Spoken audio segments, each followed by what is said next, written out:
Welcome to Moms of the Lou podcast, hosted by and recorded for St. Louis moms. Grab your laundry basket, kick your feet up for nap time, or head out the door for pickup and spend a little time catching up with your favorite St. Louis moms. Hosted by a fellow St. Louis mom, Rebekah Coast, let's dive into our discussion today. Hello, St. Louis moms. Welcome back to another episode of Moms of the Lou. This is Rebekah Coast. I'm the host of our podcast, and excited to be back today to talk about all things youth sports. I feel like we can all, in some way, shape, or form, relate to this discussion today. So I'm excited to dive in with our two guests. So excited to have two people in studio today. So first, I'm going to have Amy Sanders, a founding St. Louis mom, contributor, and member. Introduce herself. Welcome, Amy. Thanks, Rebekah. I'm Amy Sanders. I'm a mom of three.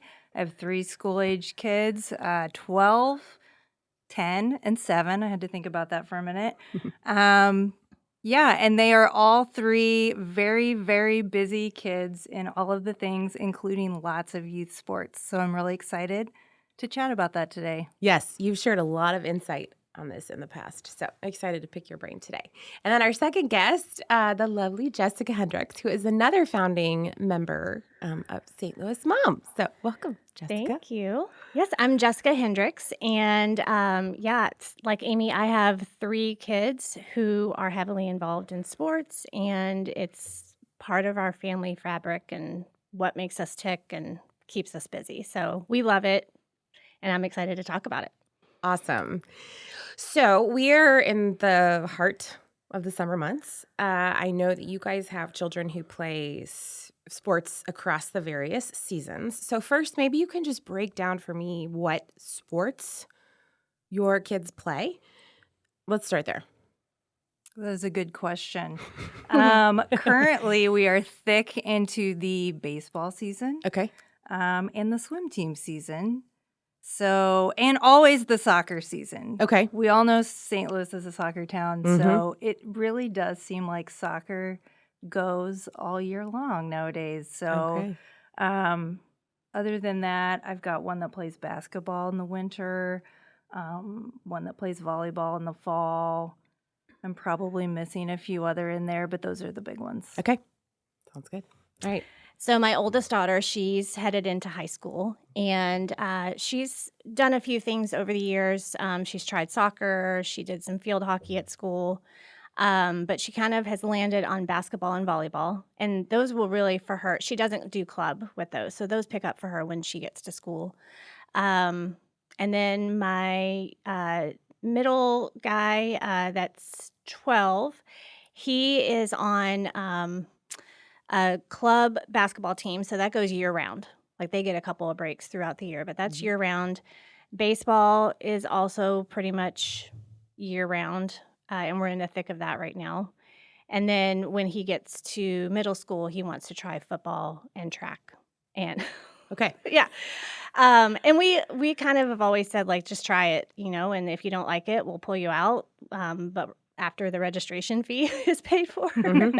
Yep. But and then my youngest she's almost 9, and she's heavy into gymnastics and volleyball, and she's done some soccer. She's done a couple of things, but she's landing pretty much on volleyball right now, and definitely gymnastics. Okay. So, and that's year round too.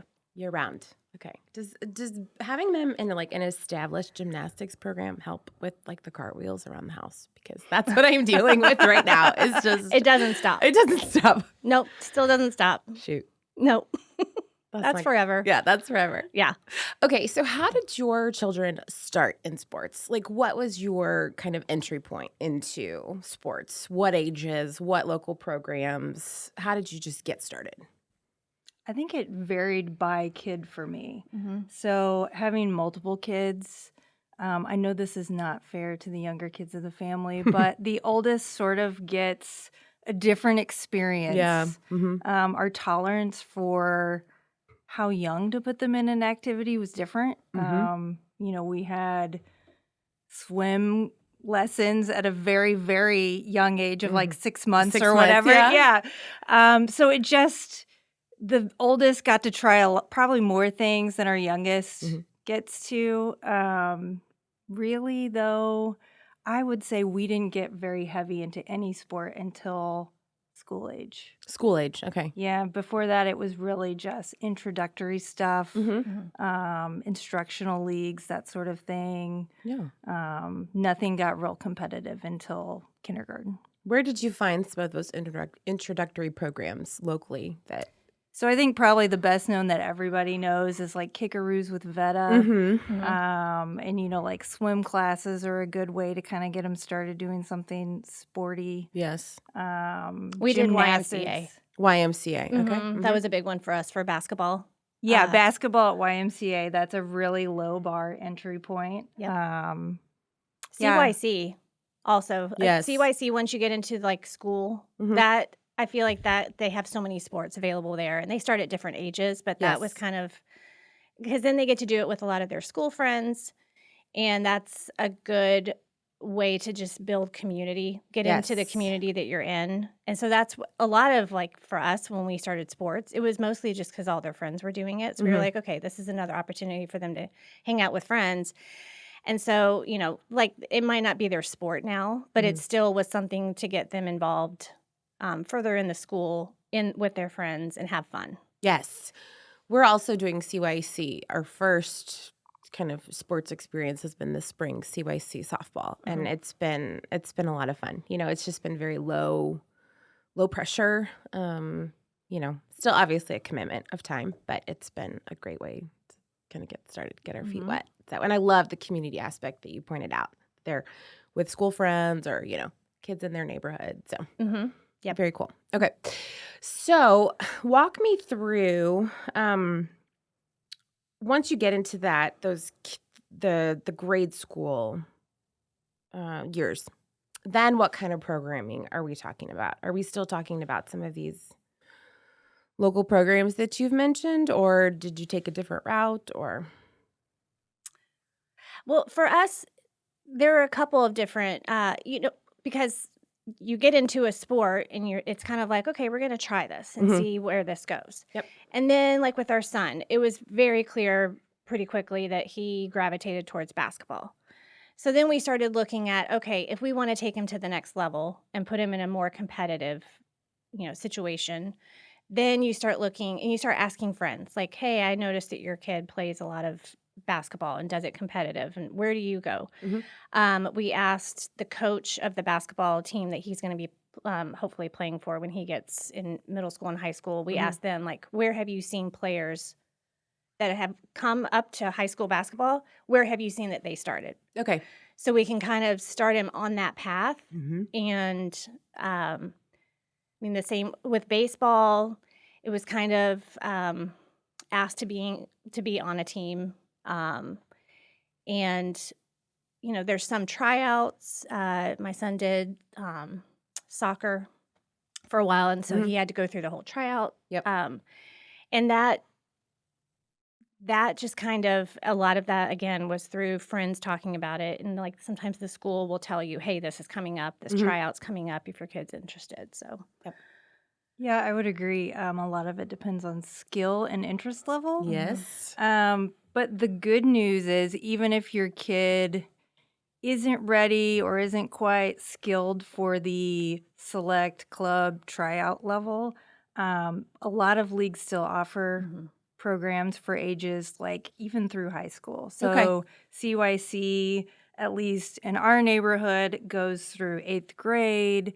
The Y still has programming for elementary school age kids. So there's options even if your kid really isn't ready for that, or you're not ready for that, because it is a commitment. So it's not something to take lightly, but you have options, which is the good news. Yes. So this is my question.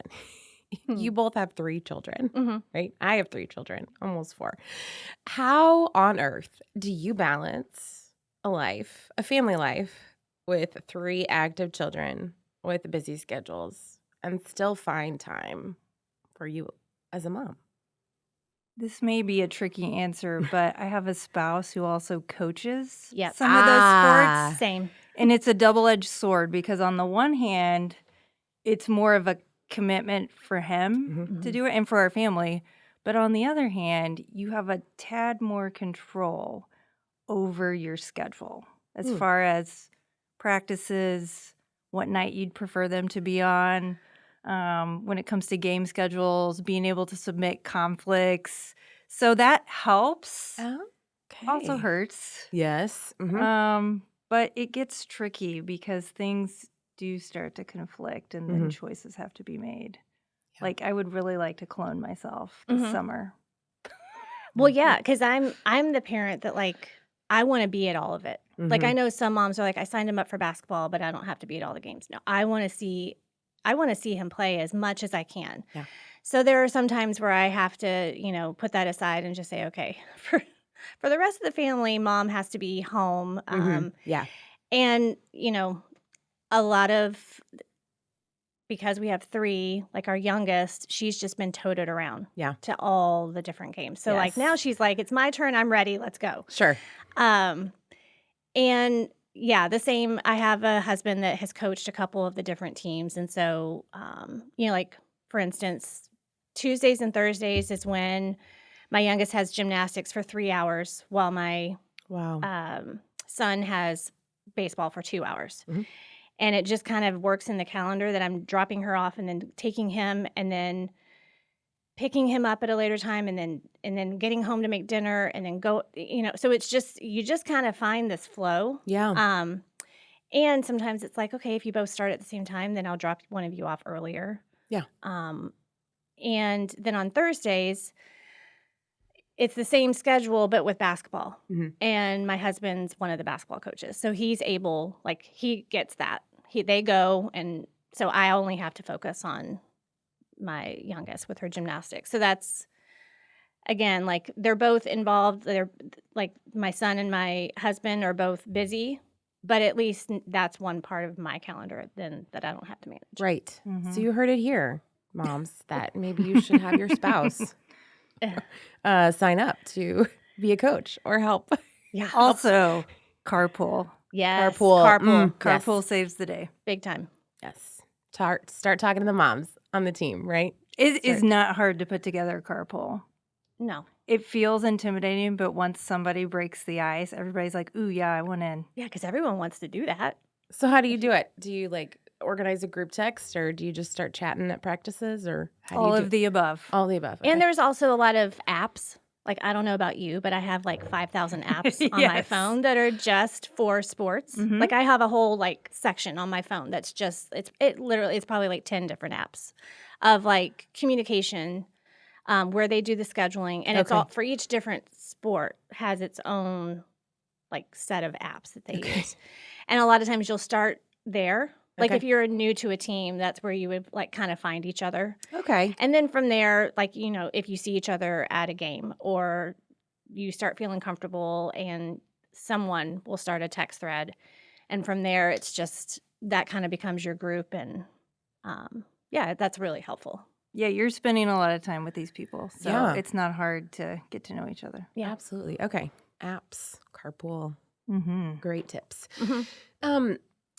So how have you, as moms, kind of determined, like, is this a fit for my child? Is it not? Like, what kind of, what's the word I'm looking for, criteria have you put in place to say, okay, this is, we're going to give it a try, and then we're going to, like, pull the plug if it's not working, or we're not going to do that right now because we're maxed out. Like, how is what's been your take on that commitment portion for your child?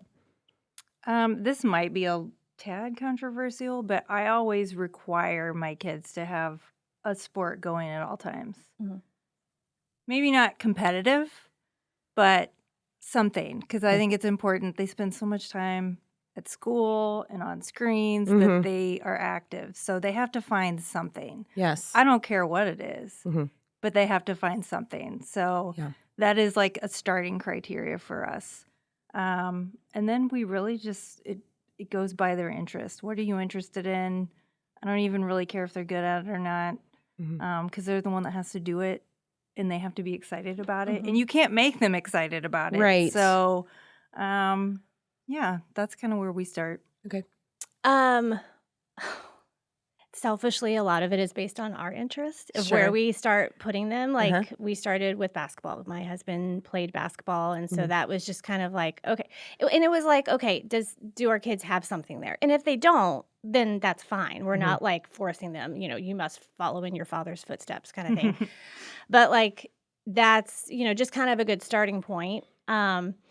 And then also, like, so my son tried Little Blues hockey because we were like, okay, try all the things, try hockey. That's huge in St. Louis. Yeah, So, yeah. And a lot of his friends were doing it. And unfortunately, it was during when COVID, the whole shutdown started. So, like, he didn't get to do his very final session, like the big ceremony at the end. So it kind of was just a dud for him. Okay. But I was also like, yay. Yeah.